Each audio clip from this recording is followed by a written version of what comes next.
How to use Nolo family law document properly. Beginner mistakes that cost you. Nolo family law documents make it possible to handle matters like divorce, child custody, or support agreements online. But most beginners make errors that can delay your case or even make your documents invalid.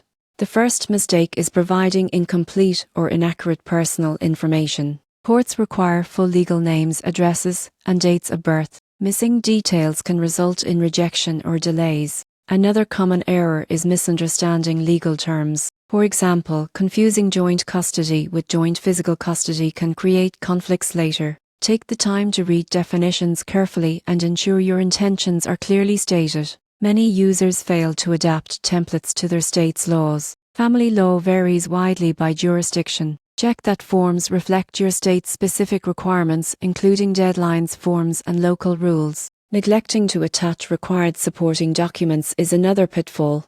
For divorce or custody, courts often need financial statements, parenting plans, or proof of service. Forgetting these can stall your case. Finally, some assume online documents replace legal advice. Complex situations like contested custody or high-value property division may require professional guidance. Use Nolo documents as a foundation, not a complete solution. To use Nolo family law documents properly, provide complete information, understand legal terms, comply with state laws, include supporting documents, and consult a professional when needed. Avoid these mistakes, and you'll save time, money, and stress while protecting your rights.